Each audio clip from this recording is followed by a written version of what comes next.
If your drawing look flat but you want them to look like this, then you definitely need to learn perspective.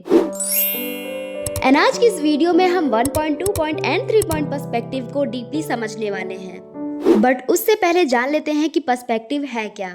तो art में perspective एक technique है जिसका use 2D paper पर 3D depth और distance दिखाने के लिए किया जाता है। इस टेक्निक में ऑब्जेक्ट वैसे ही ड्रॉ किए जाते हैं जैसे रियल लाइफ में वो हमारी आंखों को दिखाई देते हैं। तो 1 पॉइंट पर्सपेक्टिव से शुरू करते हैं। सबसे पहले हम हॉरिजॉन्टल लाइन खींचेंगे जिसे हम आई लेवल भी कहते हैं। तो क्यूब की हेल्प से हम इस कॉन्सेप्ट को अच्छे से समझने वाले हैं। अगर हम आई लेवल पे देखें तो हमको क्यूब कुछ इस तरीके से दिखाई देता है। 1 पॉइंट का यूज हम तब करते हैं जब कोई चीज हमारे एकदम सामने हो, उसका एक पार्ट हमको दिखाई दे रहा हो। अगर ये क्यूब टेढ़ा है और कोने से दिखाई दे रहा है तो यहाँ पर हम 1 पॉइंट का यूज नहीं करेंगे। हॉरिजॉन्टल लाइन बनाने के बाद मैंने यहाँ पर एक पॉइंट बनाया है। तो 1 पॉइंट पर्सपेक्टिव में सारे पर्सपेक्टिव लाइन इसी पॉइंट से अलग अलग डायरेक्शन में एक्सटेंड होती है, जिसे हम वैनिशिंग पॉइंट कहते हैं। अगर हम आई लेवल पे क्यूब को थोड़ा सा राइट साइड में रखकर देखें तो कुछ इस तरीके से ये दिखाई देगा। अभी हम इस क्यूब को नॉर्मल आई लेवल पे ड्रॉ कर रहे हैं। एंड आई लेवल की 3 मेन प्लेसमेंट्स होती है। नॉर्मल आई लेवल का मतलब है कि व्यूअर नॉर्मल हाइट पर खड़ा है और सीधे सामने देख रहा है, ठीक ना वो ऊपर देख रहा है और ना ही नीचे देख रहा है। एंड इस सिचुएशन में हॉरिजॉन्टल लाइन पेज के बीच या उसके आसपास होती है क्योंकि ये व्यूअर की आंखों की हाइट को रिप्रेजेंट करती है। तो अभी हम लेफ्ट साइड पे क्यूब को रखकर देखते हैं कि वो आई लेवल पे कैसे दिखाई देता है। तो यहाँ पर हमको क्यूब के 2 पार्ट्स दिखाई दे रहे हैं, ये ऊपर वाला सामने वाला पार्ट एंड उसके साइड वाला पार्ट। तो आप इसमें स्केल का यूज करना जिससे एक्यूरेट लाइन बने, क्योंकि पर्सपेक्टिव में अगर देखा जाए तो पूरा का पूरा खेल लाइंस का ही है।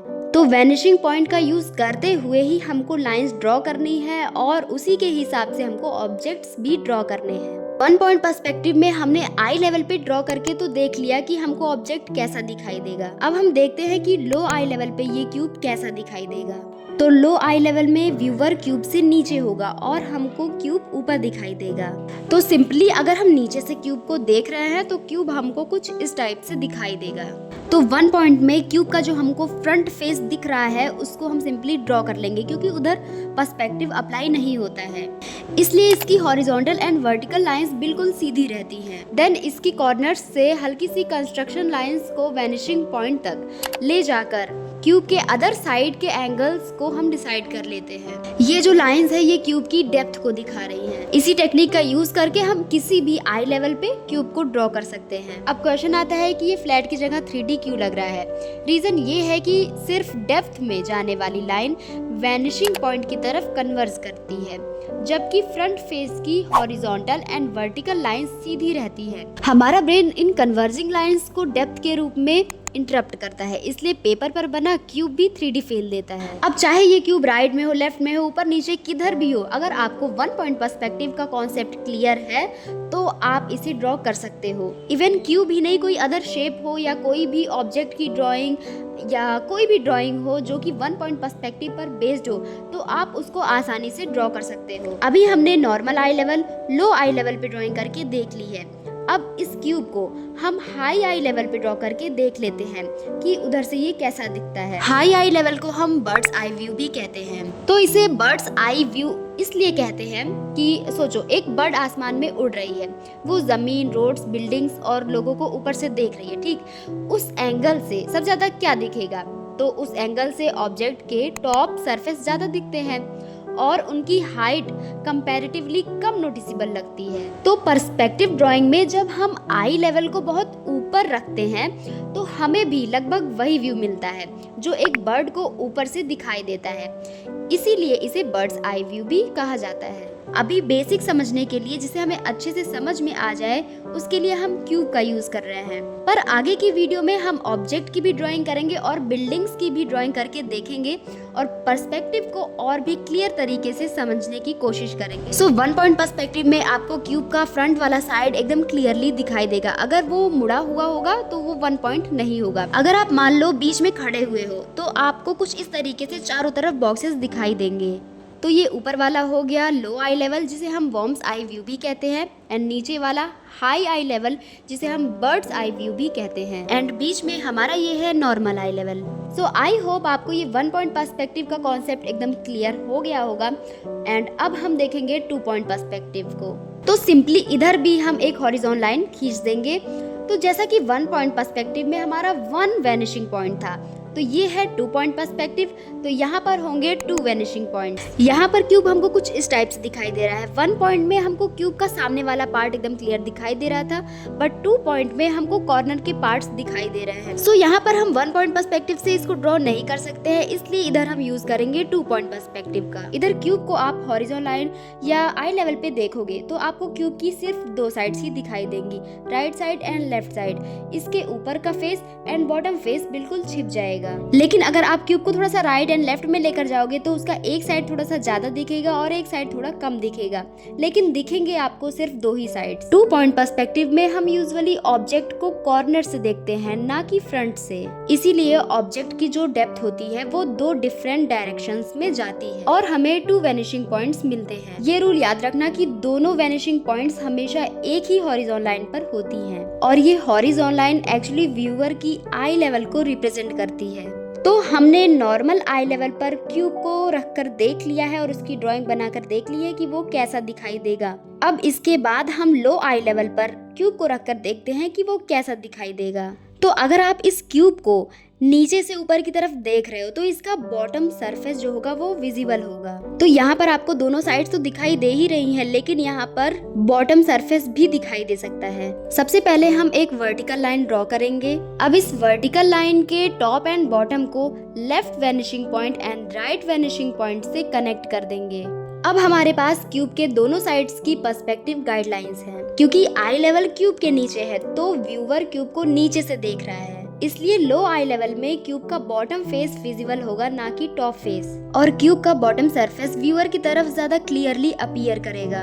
तो अगर हम इसी क्यूब को थोड़ा सा राइट साइड में लेकर जाए और देखें तो हमको वही 3 साइड ही दिखाई देंगी, बट इसका एक साइड थोड़ा सा ज्यादा विजिबल होगा। वैनिशिंग पॉइंट्स का ध्यान रखते हुए ऐसे ही हम सारे क्यूब्स को ड्रॉ कर लेंगे। ये बहुत ही सिंपल सा कॉन्सेप्ट है, इसकी प्रैक्टिस आप अच्छे से कर लो। जब आप पर्सपेक्टिव को पूरी अच्छी तरीके से सीख लोगे तो आपको ड्राइंग में काफी ज्यादा हेल्प मिलने वाली है। तो अब हम अगर इसी क्यूब को थोड़ा सा लेफ्ट साइड में लेकर जाए तो हमको वही सेम चीज दिखाई देगी, बट एक साइड हमको थोड़ा सा ज्यादा विजिबल होगा। आई होप आपको 2 पॉइंट पर्सपेक्टिव में normal I level and low I level अच्छे से समझ में आ गया होगा। सो अब समझते हैं हाई आई लेवल में हमको ये क्यूब कैसा दिखाई देने वाला है। सो हाई आई लेवल, जिसको हम बर्ड्स आई व्यू भी कहते हैं, उसमें हमको क्यूब का ऊपर वाला सरफेस दिखाई देगा। It's very simple.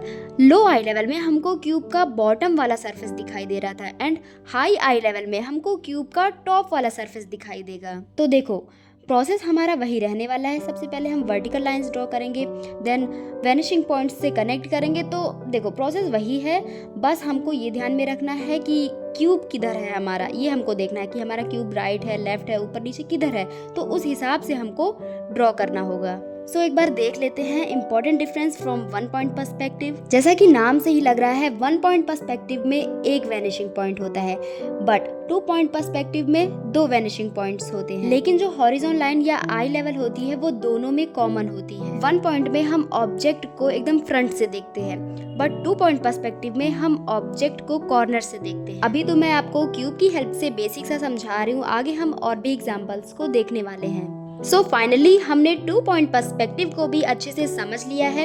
तो ये है हमारा नॉर्मल आई लेवल, ये है लो आई लेवल एंड ये है हाई आई लेवल। एक बार फिर क्यूब की हेल्प से समझते हैं। तो आई लेवल पे अगर हम क्यूब को रखेंगे तो हमको कुछ इस टाइप से दिखाई देगा। थोड़ा सा ऊपर ले जाने पर इसका बॉटम वाला पार्ट दिखाई देगा, और अगर नीचे लाते हैं तो इसका टॉप वाला पार्ट हमको दिखाई देगा। तो ये रहा हमारा 1 पॉइंट पर्सपेक्टिव में क्यूब, और 2 पॉइंट पर्सपेक्टिव में क्यूब हमको कुछ इस टाइप से दिखाई देगा। तो अब 3 पॉइंट पर्सपेक्टिव को इजी वे में समझते हैं। सबसे पहले एक हॉरिजॉन्टल लाइन ड्रॉ कर लेंगे, और 3 पॉइंट पर्सपेक्टिव में हमारे 3 वैनिशिंग पॉइंट्स होते हैं। देखो हमने 2 पॉइंट में देखा था कि हमारी वर्टिकल लाइंस स्ट्रेट थी, बट 3 पॉइंट में हमारी वर्टिकल लाइंस हमेशा स्ट्रेट नहीं होती हैं। सो थर्ड वैनिशिंग पॉइंट्स की वजह से सीन में थोड़ा सा और ज्यादा डेप्थ क्रिएट होता है। तो 3 पॉइंट पर्सपेक्टिव का यूज़ हम तब करते हैं जब हमको बहुत ही हाई एंगल और लो एंगल व्यू को दिखाना होता है। तो अगर हम किसी बिल्डिंग पे हैं, वहाँ से हम किसी नीचे वाली बिल्डिंग को देख रहे हैं तो इसका यूज़ करते हैं, या फिर हम बहुत ही नीचे हैं और वहाँ से एक बहुत ही ऊंची लंबी बिल्डिंग को देख रहे हैं तो भी हम थर्ड पॉइंट पर्सपेक्टिव का यूज़ करते हैं। तो इसका मेन यूज़ हम तब करते हैं या तो बर्ड्स आई व्यू हो या वर्म्स आई व्यू हो। तो यहाँ पर मैंने high angle and low angle view में इसको ड्रॉ करके दिखा दिया है। सो ये है हमारा वर्म्स आई व्यू एंड ये है हमारा बर्ड्स आई व्यू, और इसमें होते हैं 3 वैनिशिंग पॉइंट्स। फाइनली हमने 1 point, 2 point and 3 point perspective को अच्छे से समझ लिया है। हमने कॉन्सेप्ट को क्लियर कर लिया है। अब कोई भी ड्राइंग हो, चाहे वो कोई ऑब्जेक्ट हो, कोई बिल्डिंग की ड्राइंग हो या कोई भी सीन हो, उसको हम आसानी से ड्रॉ कर सकते हैं। तो एक बार तीनों पॉइंट्स को हम अच्छे से एग्जाम्पल से समझ लेते हैं। तो 1 पॉइंट पर्सपेक्टिव में हमने क्या देखा था, एक हॉरिजॉन लाइन खींचेंगे जिसे हम आई लेवल भी कहते हैं, और हॉरिजॉन लाइन पर एक ही वैनिशिंग पॉइंट होगी। इसी 1 पॉइंट का यूज करके हम क्यूब, क्यूबॉइड या अदर कोई भी शेप हो या कोई भी ऑब्जेक्ट हो उसको ड्रॉ कर सकते हैं। इसमें ऑब्जेक्ट का फ्रंट फेस व्यूअर की तरफ होता है। तो अभी हमने सिंपल शेप्स को ड्रॉ करके देखा और कुछ ऑब्जेक्ट्स को ड्रॉ करके देखा। अब हम 1 पॉइंट पर्सपेक्टिव का यूज करके एक सीन को ड्रॉ करते हैं जिसमें बिल्डिंग्स, रोड वगैरह आएंगी, तो हम पर्सपेक्टिव के कॉन्सेप्ट को और डीपली समझ पाएंगे। अब तो आप सभी समझ ही गए होंगे कि हमको क्या करना है। सबसे पहले एक हॉरिजॉन लाइन खींचेंगे और एक वैनिशिंग पॉइंट ऐड करेंगे।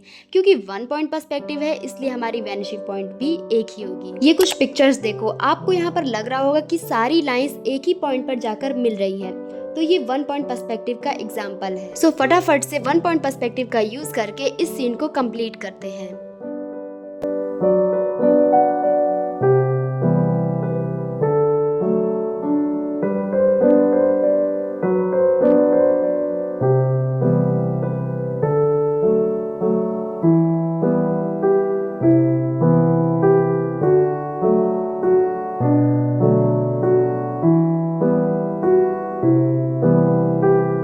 सो मेन ड्राइंग तो हमने कंप्लीट कर ली है। थोड़ा सा इसमें हम और शेडो वगैरह ऐड कर देते हैं जिससे थोड़ा सा ये और रियलिस्टिक लगे।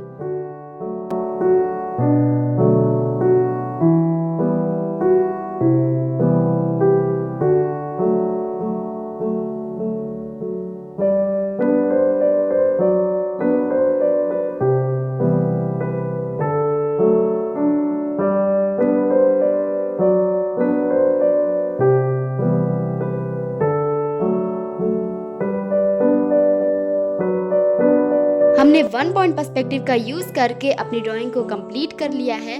तो अब 2 पॉइंट पर्सपेक्टिव का यूज करके देखते हैं कि अगर हम बिल्डिंग्स की ड्राइंग करेंगे तो कैसी दिखेंगी।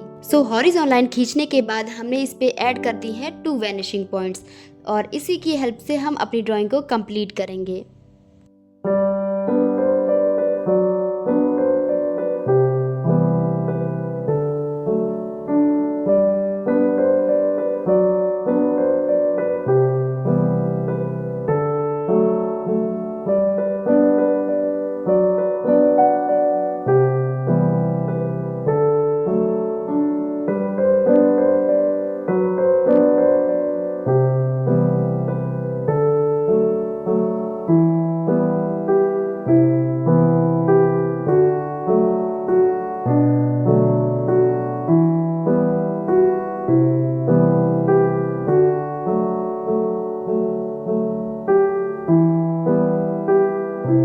तो ये हमारी 2 पॉइंट पर्सपेक्टिव ड्राइंग कंप्लीट हो चुकी है।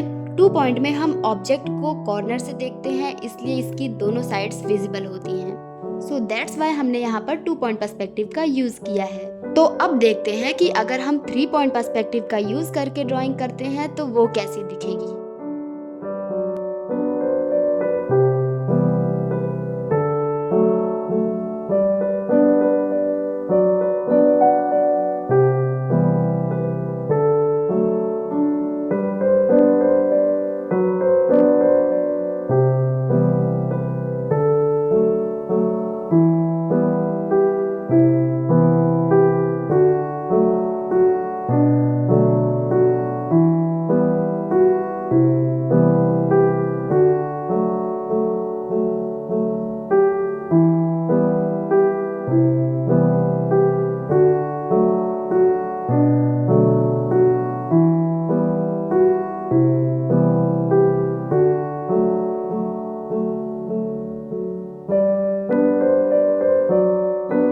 तो ये हमने 3 पॉइंट पर्सपेक्टिव का यूज करके अपनी ड्राइंग को कंप्लीट कर लिया है और ये कुछ ऐसी दिख रही है जैसे इसको किसी हाई एंगल से देखा जा रहा हो। हमने पर्सपेक्टिव को काफी अच्छी तरीके से समझ लिया है। एक बार हम सभी पॉइंट्स को क्लियर कर लेते हैं। 1 पॉइंट पर्सपेक्टिव में हमारी एक ही वैनिशिंग पॉइंट होगी और इसमें ऑब्जेक्ट का फ्रंट फेस विजिबल होगा। 1 पॉइंट पर्सपेक्टिव के कुछ एग्जांपल्स देख लेते हैं। 2 पॉइंट पर्सपेक्टिव में 2 वैनिशिंग पॉइंट्स होंगी और यहाँ पर ऑब्जेक्ट का कॉर्नर ज्यादा विजिबल होगा। इसके कुछ एग्जांपल्स देख लेते हैं। 3 पॉइंट पर्सपेक्टिव में 3 वैनिशिंग पॉइंट्स होंगी। इसका यूज ज्यादातर low angle and high angle view के लिए होता है। इसके भी कुछ एग्जांपल्स देख लेते हैं। आई होप आप सभी को 1 point, 2 point and 3 point perspective काफी अच्छी तरीके से समझ में आ गया होगा।